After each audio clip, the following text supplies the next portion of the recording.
Welcome to this interview with Jason Tanner, the CEO and co-founder of Applied Frameworks. If you're tuning into this, I want you to know that this is part of a speaker series being put together by the James Madison University School of Professional and Continuing Education.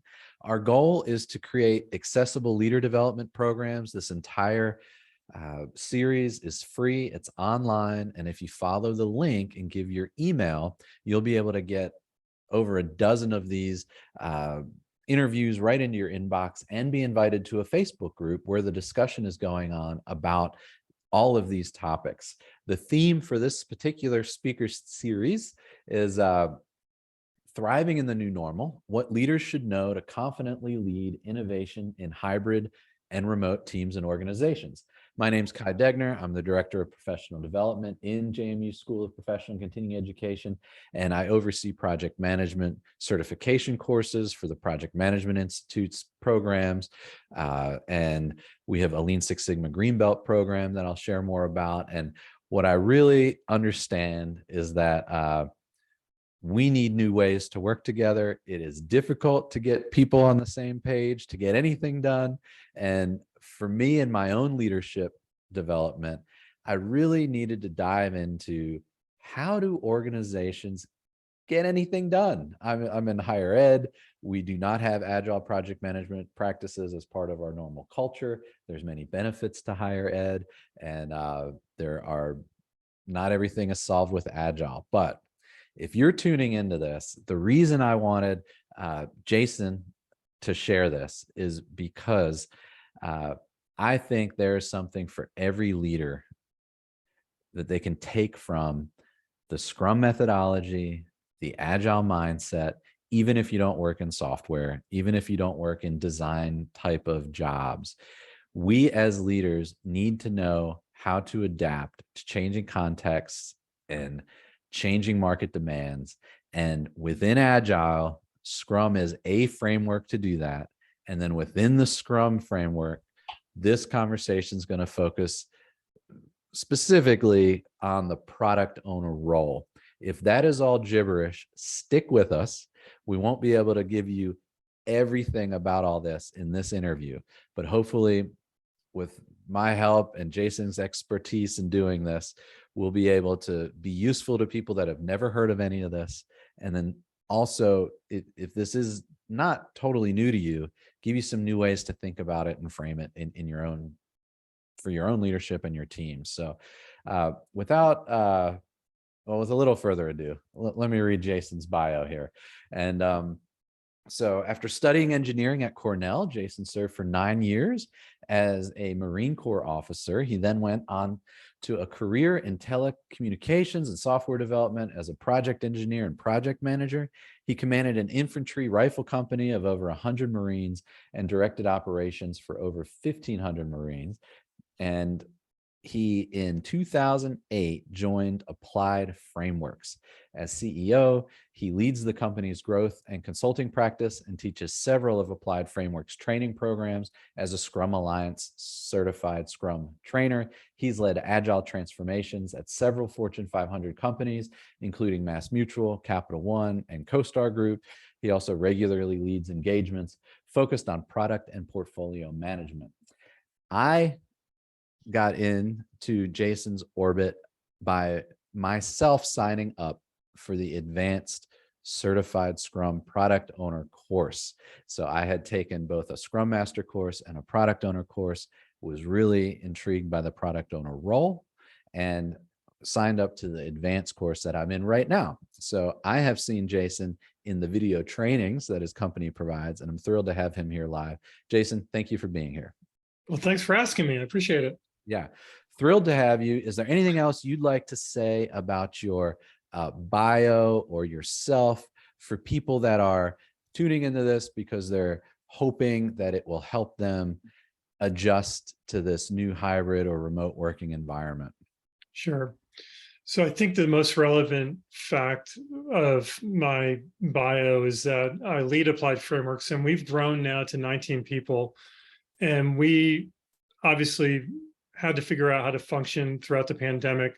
We did have one advantage in that we have been distributed since inception. We have people all over the country. We actually have one person in Portugal. And a constant challenge as a leader is ensuring that everybody has a sense of what's going on and what to do when they're remote, when they are not necessarily in contact with leaders from day to day. Do they have an idea of what they can do to add the most value? And that's really where I think I want to focus a lot of discussion in the context of hybrid and remote teams, of what you can do as a leader with some of the frameworks and tools we're going to talk about to be effective, and ultimately for your organization to be effective.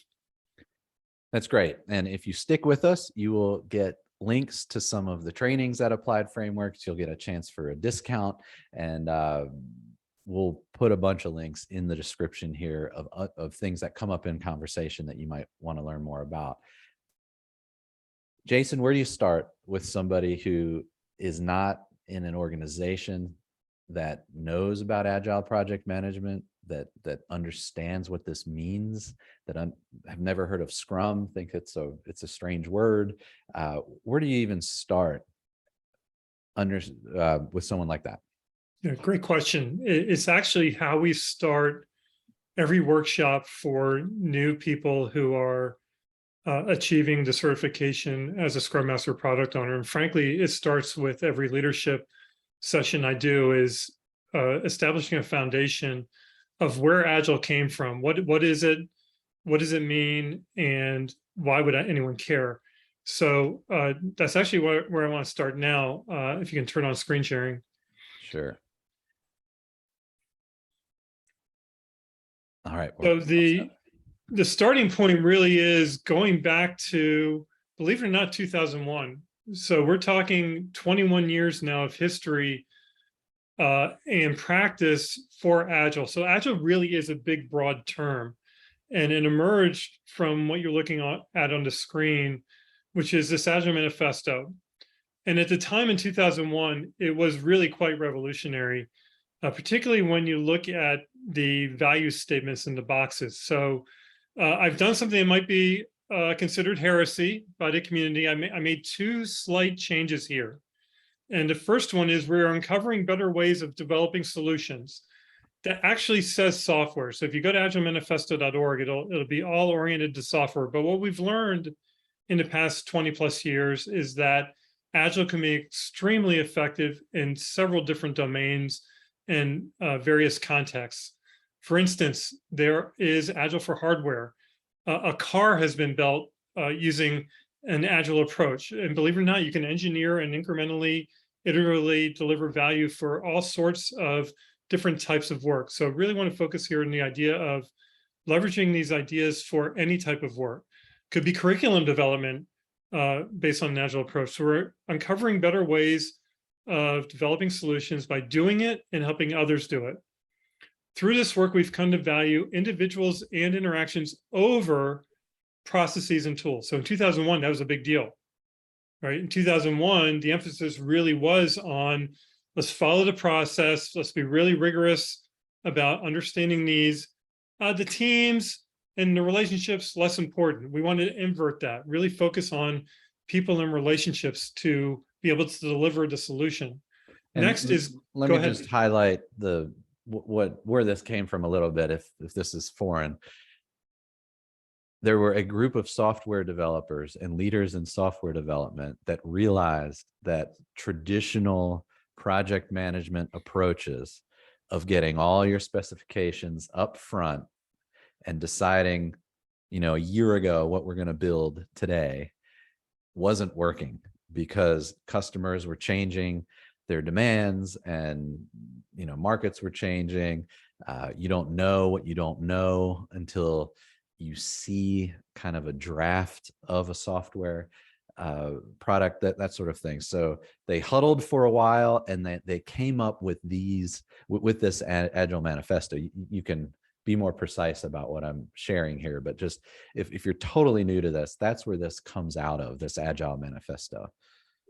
Yeah, it was a history of a lot of difficult projects and a lot of difficult product development initiatives that were either too late or failed to meet expectations. That was the big problem to be solved, was how do we more effectively, more efficiently do things smarter, wiser, more effectively meet targets through incrementally delivering value and more accurately meeting targets on a more timely basis. That really was the driver behind this, was how can we find lightweight approaches that are more effective at meeting customer needs more quickly.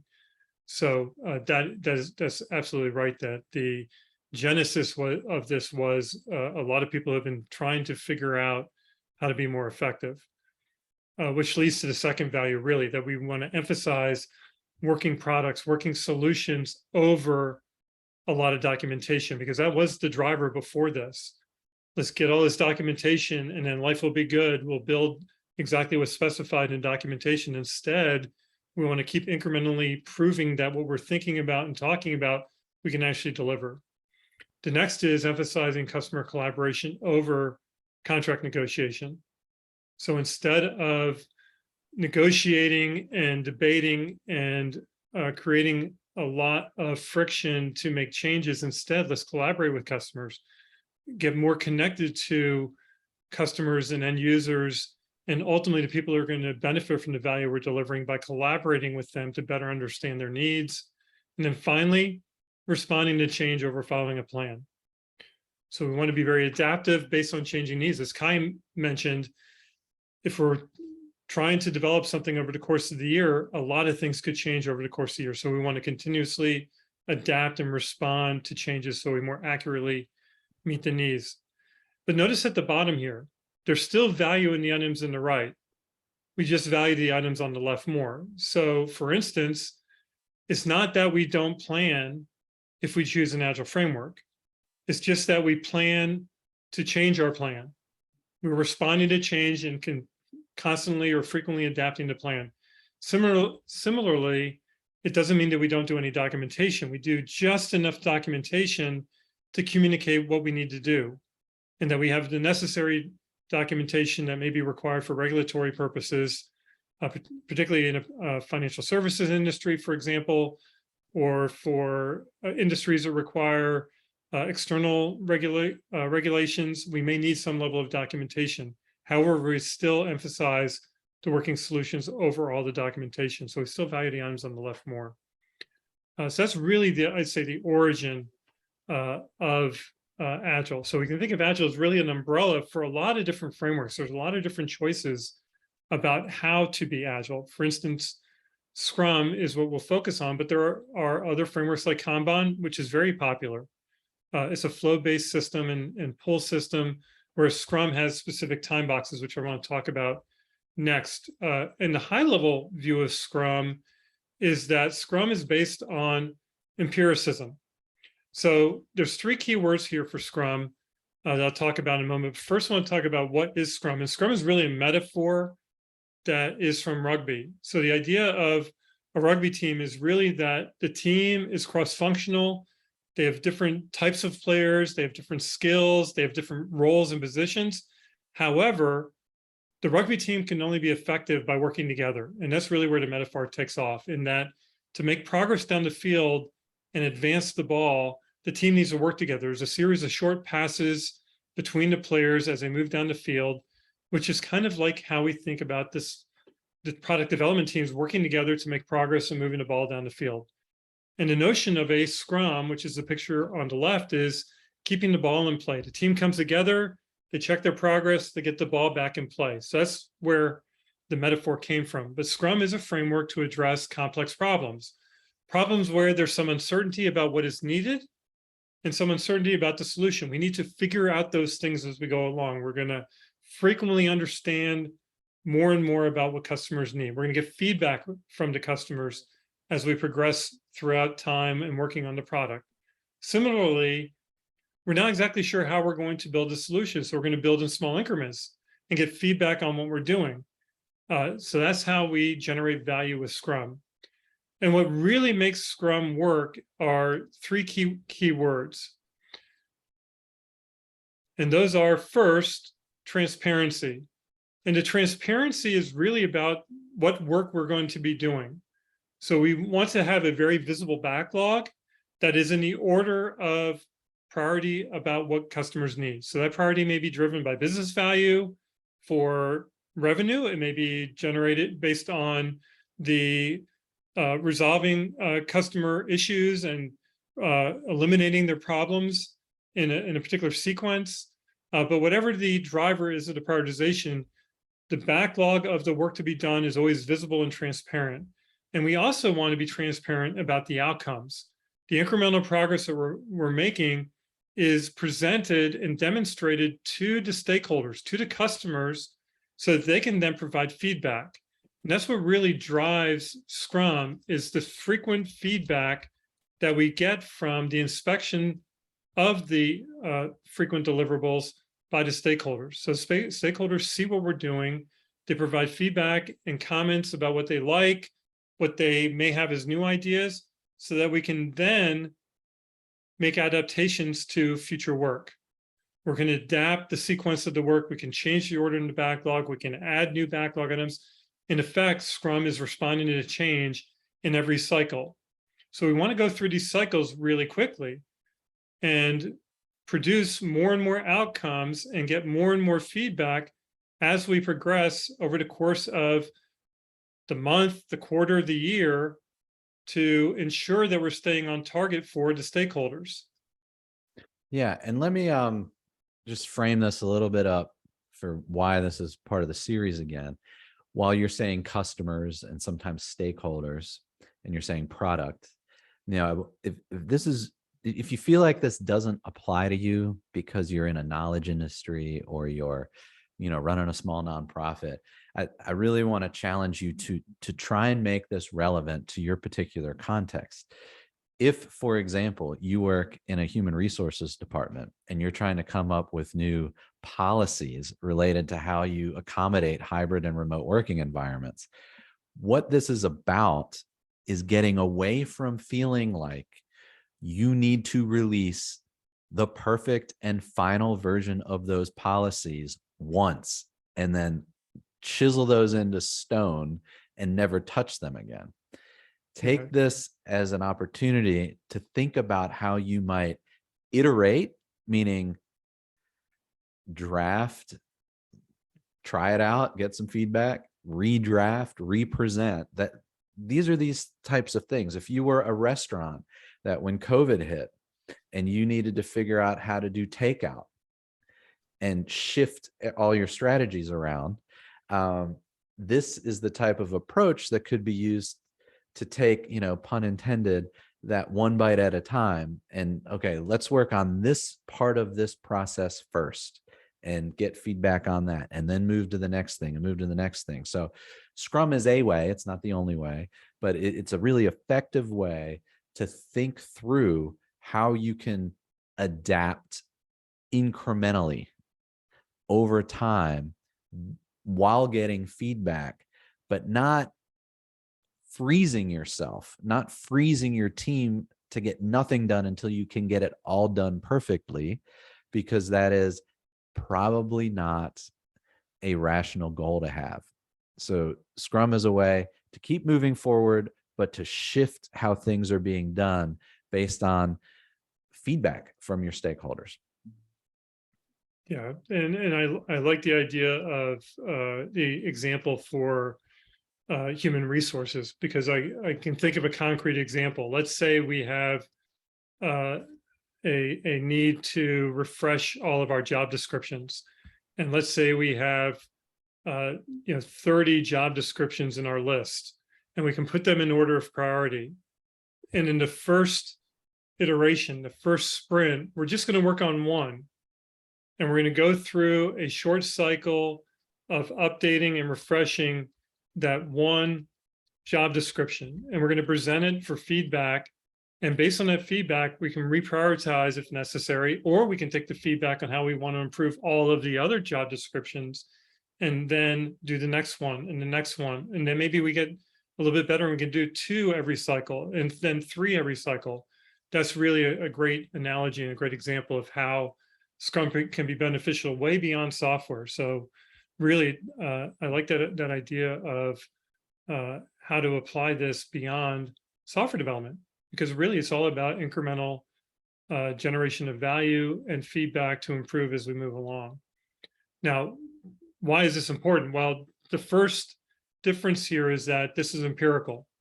So as opposed to trying to predict the future and get everything aligned up front and then go have a long cycle of development, we want to shorten that up and make every decision based on what we know.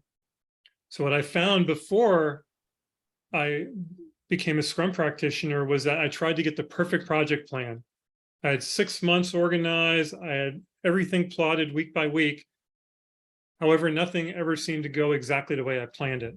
And this is a much, I would say, more efficient way of thinking about the future based on what we learn as we go along from each sprint, each iteration. We're learning and adapting frequently. This empirical nature of Scrum is really what it makes it work. And what that does is it reduces the risk of not meeting expectations and overall increases the probability of success, no matter what the context.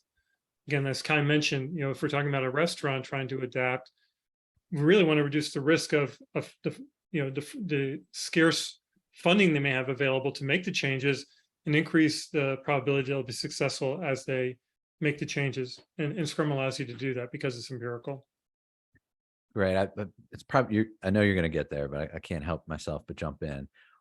One of the big pieces here that if you're watching this and this is all new, I want to highlight this idea of what you think you know. And a lot of times that has to do with what you think the customer wants or needs. And all of a sudden you're designing a training or a service or a product because you think that's what they need. Question yourself, how do you know that? How do you actually know that that's what the customer values, prioritizes, would use? And how do you know you're not missing the opportunity to design something differently because you haven't actually asked that customer? You haven't thought about how are you actually validating what you think you know or what you think the customer wants or your stakeholders need. Yeah, exactly. I like to talk about how we want to avoid guessing and speculating. We actually want to validate assumptions through both research and through getting feedback every sprint. Yeah, great point. Right. So I know we're trying to cover a lot of ground here in an interview, and it's a challenge because there's entire certifications on various things related to Scrum, but particularly 3 roles that you could have in Scrum. Right. Do you want to talk about sprints or those roles, or what do you think is the right next place to go for people? I want to talk about the roles because I think this is really where things come together. And it really, I think, again, emphasizes the idea of people and relationships and making this work. And I think it's key from a leader point of view to consider as you're looking for ways to provide guidance to an organization on how to be effective, people do need to know their roles. And we talked about the backlog, and the first role I think that's critical to understand is the product owner. Because the product owner really is the person who's on point to put together the backlog, to work with the stakeholders and the customers to understand their needs and begin to put them in order and sequence of value, and ultimately to achieve business outcomes. So when we think about the person in the organization who's got the capability to have the responsibility for ordering the backlog and working with the stakeholders, that's a key role. And we'll come back to how that role functions, because the stakeholders, again, are the people that are going to be providing the feedback. First, to the product owner about what they need. So they're communicating to the product owner, hey, here's a problem we need solved. Here's something we need done. How can that fit into all of the other priorities we have? Also, the stakeholders are going to provide feedback to the entire team at the review. When they see the finished product and it's being presented and demonstrated to them, they're going to comment, I love it. This is pretty good. Not quite what we need. Here's an adjustment we need to make. And that's good. Scrum is working because now we're getting the adjustments we need to be more effective. The developers, and that's a very generic term, the people that are going to do the work, people who are delivering the high quality solution are also key. And that's who the product owner works with to communicate what is needed and why. So we've got this role of product owner who's really the hub that is also providing what the developers need to go do their work. So if we're talking again about the HR example, it might be an HR specialist, it might be somebody who is knowledgeable about all of the processes for compliance with various state governments. That person might be a developer on the HR team. I might have someone else who's a great copywriter, who's really good at ensuring that we've got the right grammar in the job descriptions, that things are well organized. You know, those 3 or 4 people working together within HR are the developers. So the developers term is generic and applies to the people doing the work to deliver the really great solution. If you're a nonprofit and you're planning a big fundraiser, it would be the committee that's responsible for the fundraiser. It could be volunteers that are taking on certain assignments and roles. So again, I'm really, I feel like my role here can be expanded beyond, you know, typical corporate settings into, I know we have, I can see who signed up for the speaker series, and we're over 300 right now. And it's, some people are in government, some people work for small nonprofits, some people are solopreneurs. So, you know, that you can make this fit for you if you put a little effort into it. Yeah. Yeah. And as a curriculum developer myself, we've got the instructor creating the content. We have a designer who's making it look great. We have somebody who's really good at designing the tests. We've got the overall sequencing of the lessons. I mean, all of those people that coming together are effectively the developers working on the team under the guidance of the product owners. Like, hey, we need this course first, then we'll need this course, and then this one, then we can sequence the backlog in that way. So yeah, great analogies. There's also a role we call the Scrum Master, who's really fills this important need for teaching others how to be effective with Scrum, and also facilitation, right? I know we've been in meetings that are tough, particularly in the virtual world, but the Scrum Master becomes the expert at facilitating awesome meetings. Do things happen on time? Do meetings result in productive outcomes? That's really what a great facilitator can do. They also deal with any issues that may come up, and those are typically coming from the developers. So if the developers run into an obstacle, they get blocked because they need access to a particular resource, the Scrum Master helps resolve that issue by providing the necessary support the developers need. The Scrum Master can work with the stakeholders to resolve the issues. And finally, there's really an important partnership between the product owner and the Scrum Master for the whole team to be effective. So as we think about these roles, and if you want to try out Scrum as a leader, you want to identify the product owner, the person who you're appointing to manage the backlog, be the person on point to organize and sequence the work. You want to find the people who are going to do the work, who are the developers, and who's going to be a really good Scrum Master, someone who can coach everyone else and be an awesome facilitator and remove any impediments or obstacles. Yeah. A couple pieces here, and forgive me if you were going to say this sort of thing before or in the future here, but a product owner, you can think about making sure that the to-do list for the team or the organization or the company or the department or, you know, whatever group you're talking about related to some solution you're trying to provide, product owner is making sure that the team is going to work on the right thing. Are they going to build the right thing based on feedback from stakeholders? What are focus groups, survey results, conversations? Have you engaged with the stakeholders and validated that the stuff on the to-do list isn't just somebody's bright idea? I'm an idea person, and I could load up an entire backlog for my team based on what I think we ought to be doing. And some of those ideas might be good, and many of them might not be good in the sense of, is it worth us prioritizing our work, our resources, our budget, the meeting agendas, what are we spending our time on? Maybe shouldn't be driven by what my idea was. Maybe it should be validated against, what did we hear our customers say they want? And now that's the product owner's role, is making sure that the validated ideas, the ideas that are coming from our customers, are rising to the top of our company to-do list. That's what we mean by backlog, and that's what we mean by the product owner role, curating that backlog and orienting it around what did we hear from customers. Exactly. The Yeah. Scrum Master would be focused on making sure the development team is doing the things right. Are they completing those tasks right? The product owner's role is not micromanaging how the work gets done. Right. Yeah. And when you tackle and try out these frameworks, the Scrum Master really helps everyone be successful to get the value out of applying the framework. So how successful can you be with Scrum? Really, the Scrum Master helps everyone learn how to be effective using the framework.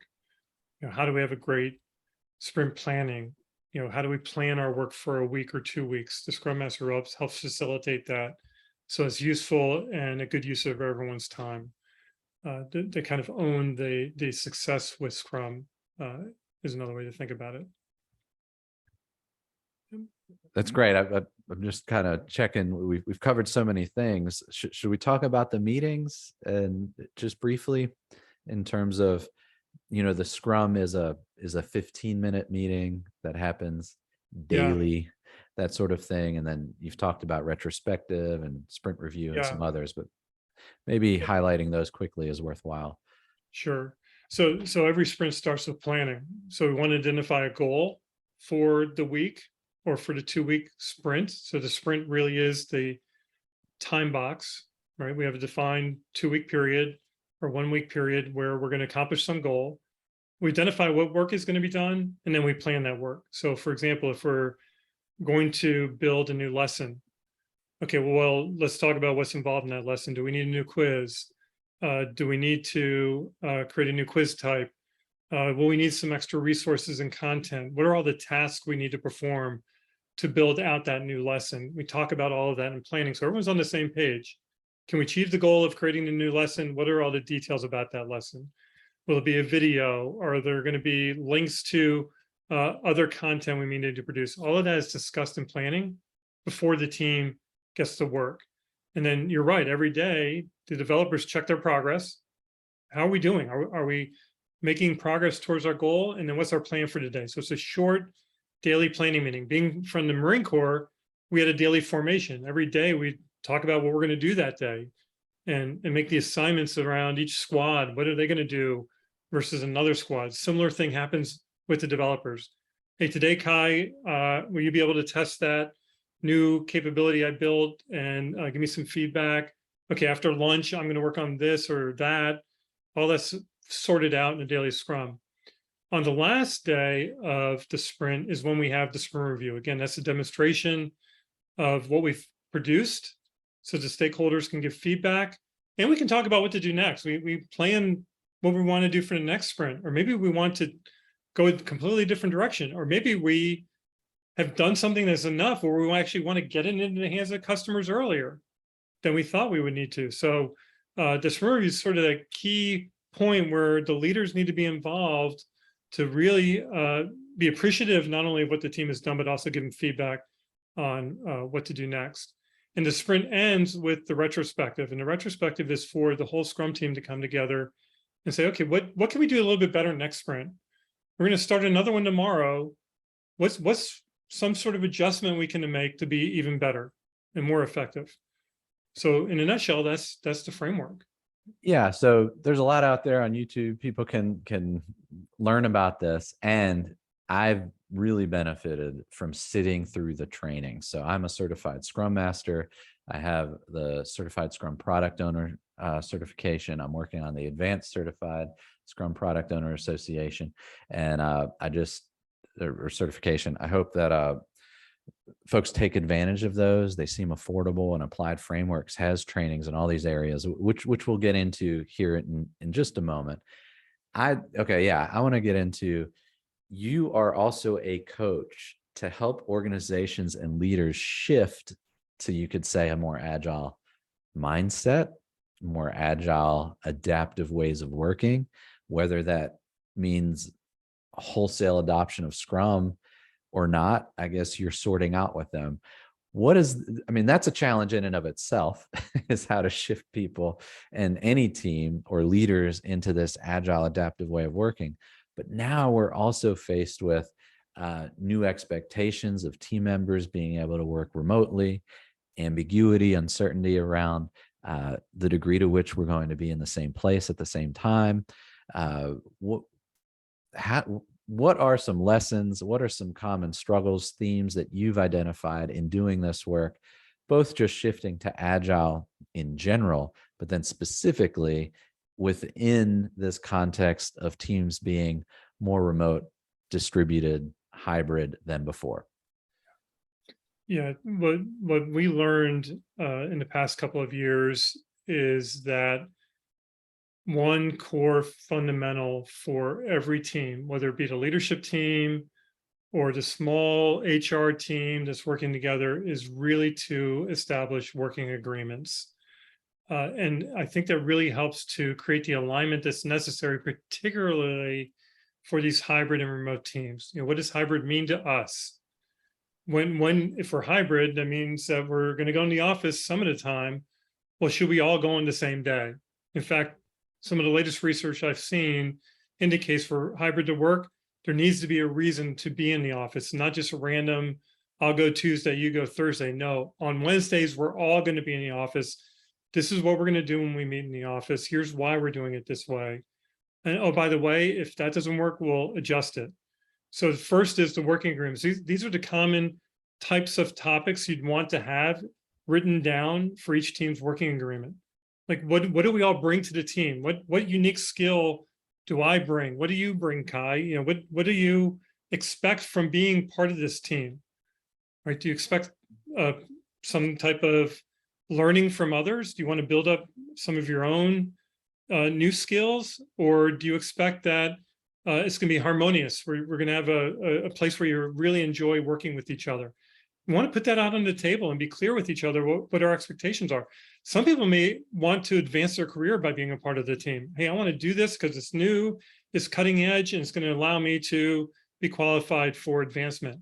And we want to be clear about that.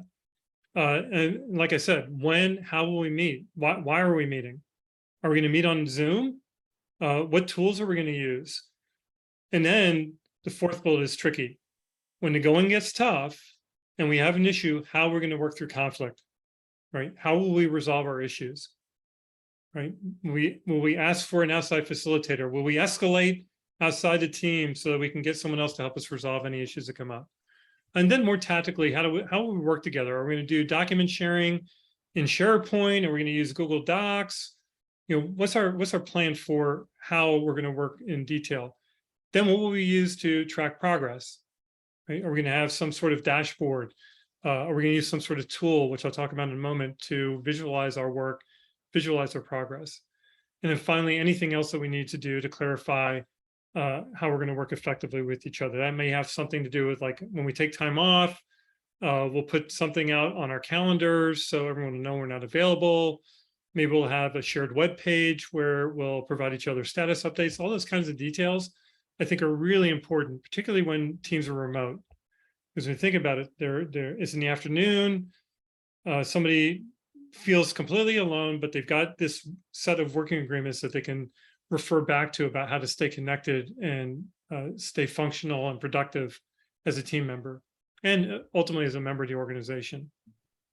So I think the leadership takeaway is to check, do our teams have clear working agreements with each other?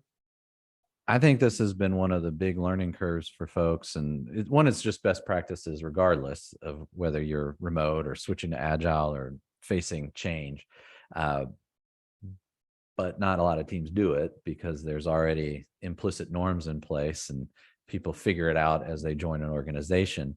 And leaders might adjust. Okay, I feel like it's okay to text this employee, but maybe not that employee. And you end up having these differentiated ways of communicating. Some people are good on the Teams assigned, Microsoft Teams chat. Some people don't like that. Some people like all email, and you kind of adjust to preferences, and you never have just a good communication about what's appropriate. Not weekend emails is another good one, I think, or off hours. What is off hours if we're remote? uh, it's we just have to actually talk through that. Yeah. Yeah. And we've grown a lot. We've grown from really 3 or 4 people to 19 in a couple of years. And it became very clear as a leader where our gaps were. Because you're right, there are norms, but they're not always clear and explicit. Right. And as soon as we onboarded somebody new and are like, hey, where do I find the benefits enrollment information? The light bulb went off like, oh, we need to write that down. It needs to be part of the onboarding. We need to be explicit about that. Hey, do we use email or do we use Slack? Right, how are we going to communicate? Got to write it down. That's our agreement. Slack is, our main communication. We don't send email internally. We've tremendously reduced email by using other tools, which we decided we were going to do. We wrote that down. We let everyone know. The number one channel for us to communicate with each other is calling each other directly. Right. Secondary is Slack. Email is way, way down on the list. And that's consistent with one of those agile principles that you're favoring one-on-one interactions or in-person interactions ideally. But if you can't get there, what's the next best thing? Right. And, in your case, you're saying phone calls is better than an email, that sort of thing. For somebody watching this and going, that sounds totally overwhelming. How can I, are we really going to have long meetings about how we're going to be communicating with each other? That sounds so arduous. It sounds boring. I can't imagine myself scheduling a meeting for my team where I'm asking them to talk through this. I don't want to be that. I don't want to create that burden, or maybe I'm nervous about opening up that can of worms. And I know that, maybe some people want to communicate differently and I have to accommodate that. I don't want to feel like I'm imposing anything on them. Just a lot of doubt, maybe, for a leader hearing this and knowing this sounds like a reasonable thing to do, but I don't know if it also sounds really burdensome. How would you coach somebody in that spot?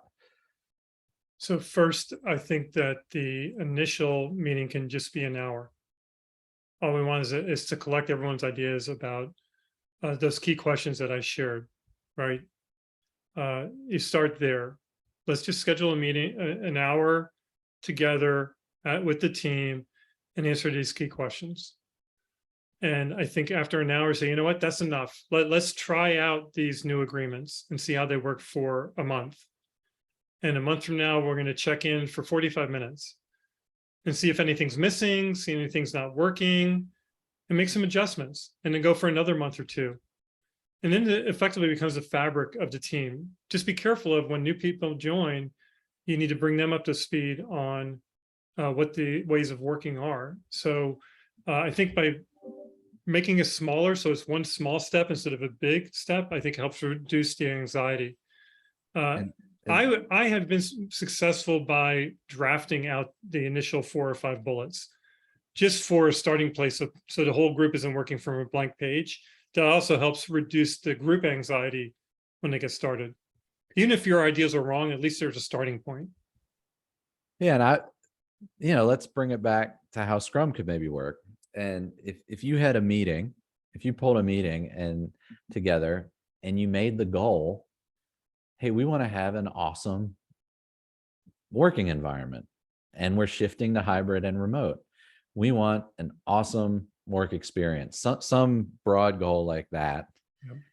And you just ask people with sticky notes, either in person or on a Miro board, which is the tool that you were sharing your presentation in and that we use in our trainings and on our team. What are you could do a SWOT analysis if you wanted. What are the strengths, weaknesses, opportunities, and threats related to us having an awesome work environment, and get input. If we just had a speaker in the series, Dr. Gleb Sapersky, who talked about asynchronous brainstorming techniques. If your goal is to have an awesome team, use an asynchronous brainstorming technique like in the other video to accommodate introverts and other people that don't need to be put on the spot or don't benefit from being put on the spot with idea generation. Have your ideas and your input come from stakeholders on this, and then that product owner role comes in terms of prioritizing, okay, what's something that could be taken care of right away, what should be on at the top of a to-do list that requires time and attention, or a team, what is something that the HR department could maybe just take and deal with quickly, what's just a gripe from somebody that doesn't need to have equal weight as this other issue over here. The product owner would be sorting that sort of thing out. And then maybe you do put a team together that's responsible. Maybe it is a leadership team, or maybe there's a new team that's specifically focused on how to accommodate our new hybrid and remote working environment. But you can see what happened here is Jason was saying, have a meeting and get input first. This is not you as a leader and a small group of team, and certainly not the leadership team, coming up with all the strategies on your own in some smoke-filled Zoom room and implementing it top down. That is not how this is going to work. Yeah, the best ideas are really coming from the rest of the organization, right? I think it's actually been, I think, very relieving for me to realize that I don't have to have all the answers, right? The more I engage everyone else, the better we get. So this is very consistent with another interview that we did with Chris Nolan, who is the writer and director of a film called It's VUCA, VUCA being a military term for facing a volatile, uncertain, complex, and ambiguous environment. How do we counter that? Well, that was negative VUCA. Positive VUCA, one of those is the A is being adaptive or agile. So what we're talking about here is a framework to be adaptive or agile. So I think Scrum really accommodates providing vision, understanding, clarity, as you were saying, transparency, which are the positive side of that VUCA. So yes, check that out. We are just touching the surface here for folks. Are there any other tools or anything that you'd like to talk about before we shift into giving our respective shameless plugs and offering a listener thank you gift? Yeah, so I think that the keys here to think about as a leader is, number one, how are you ensuring that the people in the organization have close contact and access to customers and users and stakeholders? So again, going back to Kai's example with the HR team, do they have the ability to talk to other people in the organization so they can get insights and feedback, understand their needs, identify unmet needs? Same for the restaurant leader, right? They need to be able to talk to customers and get feedback. In our domain, when we think about developing new software, can we reach out and talk to the potential target customer segment and understand what they need and what their life is like, and dig deeply into the problems we may need to solve for them? So I think that's key. And it gets tougher when we're talking about hybrid and remote. They've got to be able to contact people, schedule time on Zoom like this or other tools, even a phone call. Cell phones are still great for getting insights from customers and end users, but the product owner in particular, as well as the rest of the team, has to have that access. Next is to think about the team construction. And a real example from this week, I'm teaching a workshop in the mornings, and one team is struggling because some people are in Wisconsin. They've got some developers in Australia, and they have some developers in Europe. And trying to align all those time zones to have team time together is really hard. Like, the optimal window is 5 a.m. to 7 a.m. in Wisconsin, which turns out to be about 9 p.m. to about 11 p.m. in Australia. And that's hard. Now, it can work. Now, if you've got to make that choice and you're constructing the team in that way, you've got to create the ability for the people to actually agree that they will meet a little bit early in the US, meet a little bit late in Australia every couple of weeks so they can maintain contact with each other. However, the other option is construct the teams differently. Maybe we can have a whole and complete team in Australia to alleviate the burden of these time zone mixes. So the other part of the team construction, I think is important to think about redundancy and cross-functional teams. So meaning you don't want to get stuck with a really great database engineer and you only have one database engineer and they find a great job at Google and they leave. Then what? You lose that skill. So I always want to think about as a leader, how am I ensuring that I've got some cross-training going on, some upskilling of different people, so we have at least two people who can do similar jobs, have shared expertise in the role. Because hey, if someone leaves, congratulations, that's an awesome opportunity for you. We'll be fine as an organization because we did the work to think about how can we back each other up. So if someone gets sick, they go on vacation, we can still keep getting the job done. I think that's really one of the key takeaways. Vital tools, I can't live without video conferencing in our company. And we use cameras all the time. I know a lot of organizations don't always use cameras. People are actually suffering from Zoom fatigue in a lot of ways. When we think about the teams, we have to give them the capability, particularly when they're in smaller groups where they can see each other. They can see facial expressions and body language and react to each other. So shorter meetings, cameras on, ability to communicate with each other. Believe it or not, there's still some companies out there that don't even enable video usage. However, I think at the team level, it's got to be turned on. It's got to be available to them. And you mentioned Miro. This is really a free form collaboration tool, but you can do so much with a tool like this.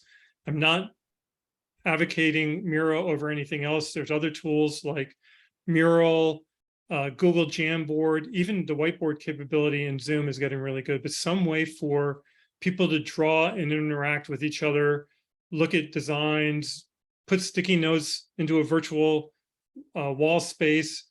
They need something like that to be effective when they're remote. And we've been so successful with collaborating like this for the past couple of years. Next is work management. We keep talking about the to-do list. Well, where does the to-do list go? Here's a handful of options like Trello, very easy to use. It's free for pretty powerful and limited use. And then you can pay for a lot of other advanced features. When we think about Scrum and Agile tools, there's three really big ones. The agility tool from Digital AI, Atlassian's Jira is really the market leader. If you're in a Microsoft environment, Azure DevOps or ADO is really popular and really useful. It's all integrated, but there's several others. So there's at least 50 options you have. It's almost overwhelming, but Trello and Asana are probably the two that I would recommend for a non-software team that just wants to have a visualization of the work. Where's the to-do list? What's in progress? What's stuck? What have we finished? What's done? It's really, 4 columns is really all you need. And finally, we need some way to share files, ideally where we can collaborate. And that's what we use. This is a Google Suite. So we can get into a document. We can all look at the same thing. We can edit simultaneously, provide commenting, and get work done really quickly together. Same for PowerPoint slides or Google Slides, where we can edit on the fly and be really productive simultaneously. I think that's a really critical capability that needs to be available for hybrid and remote teams. That's a great list. I can tell that you yourself are a great resource, that your company is. I know I'm benefiting from your training right now, one of your trainings. And I'm going to shift into our shameless plugs, and I will start off with our shameless plugs and then give you a chance to plug your programming. I am going to plug 2 programs that are being offered through JMU School of Professional and Continuing Education. One of them is with Maureen Metcalf, and it's the Innovative Leader Training Program. And I'll put the link in here. The deadlines are in October 2022 to sign up for this months-long program that is really about how are you as a leader innovating your own leadership. She is the first speaker in the speaker series, so go back and watch it, and please sign up. She also offers an assessment, a free assessment called the 7 Leader Mindsets Assessment. So I hope that you will take on the opportunity to grow as an individual leader by signing up in that innovative leader program. The second course is much more related to our content right now of this for a number of reasons. One is that we designed this course using Scrum. It's the reason that I learned Scrum, because our team here at JMU didn't have an agile and adaptive way to match our training programs to a corporate need. And we worked with one corporation who wanted to have a project management basics and team communication course that ended up being the title. And we said, will you meet with us every 2 weeks to make sure that we're on the same track, or on the right track for what you needed? And what came out was a 100% online course. It's 12 instructional hours called it's called Foundations of Project Management and Team Communication. We teach it on Zoom. We use a Miro board. We have a case example. We teach people the difference between waterfall and agile. We do something quick on Scrum. We do Kanban. We talk about what is an RACI chart. How do you use flow charts? And for somebody that isn't yet sure if they want to dive into Scrum, or isn't ready to go take a Project Management Institute CAPM or PMP prep course, this is a great starting place. It's also a good place if you're interested in potentially pursuing a Lean Six Sigma Green Belt certification, because we have continuous improvement lessons in there. So please sign up for that. Our first open enrollment cohort for that will happen at the end of October. And if you follow the link after that time period, you'll see when the next opportunity is. So that said, let me throw it back to Jason. What would you like to give as your shameless plug, and what listener thank you gift do you want to offer the people that have stuck with us so far? Sure. So first, we teach the product owner course several times a month.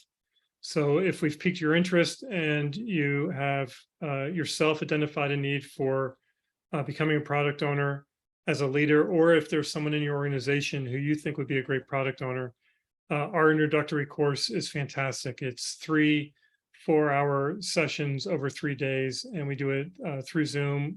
We use Miro as a collaboration tool for that. We really love to teach it because I think it is a really vital course. I got into Scrum as a product owner, so it's near and dear to my heart. For advanced level training, we do offer an online self-paced curriculum, as Kai mentioned, so that link is there. If you just want more insights beyond what I've talked about, we have 2 really great pieces of work in our blog. One is about what remote team space looks like for Agile teams. And then secondly, how to have really great meetings online. We wrote those at the beginning of COVID based on all of our experiences with distributed meetings. So I hope you find those 2 posts useful. In terms of offers, we'll be sharing this link. We have a great piece called the top 10 tips for new product owners. Even if you're not a product owner, you may want to download that. If you struggle with prioritizing work, I think you'll find that really valuable. And finally, the offer. If you have a top takeaway from this session and you want a discount on our training, just write a LinkedIn post, tag Applied Frameworks when we see it. We'll send you a discount for one of our upcoming advanced trainings or foundation trainings for $50. That's awesome. So much good value here. I'll put all those links in the description. So wherever you're watching this, if it's not in, the comments of the YouTube where you're watching this, or the blog post that you're watching, there'll be a link to it. I have homework to do to finish your course to earn my advanced certified Scrum product owner designation, and really benefiting from that and applying it here at work, but also in other settings in my leadership. I'll say that I have an integrated science and technology degree. I have an MBA, and I'm working on my PhD in leadership. And none of those things are really set up to teach you how to run teams, how to do agile and adaptive work. It is difficult work. Everything we've been talking about here benefits from decades and decades of thousands of people that have figured out ways to work with people, to be adaptive, to provide value in various settings. So please take advantage, if this is all new to you, of learning from that. And then adapting it to your own context. So Jason, I can't thank you enough for taking all this time. It is not easy to cram all this into an hour interview. I think um, uh, we achieved what we could in this hour. Yes. I appreciate the invitation. That was great. Thank you. Okay, and we'll talk to you again soon. And thanks to those of you that are watching. Thanks for listening. Bye.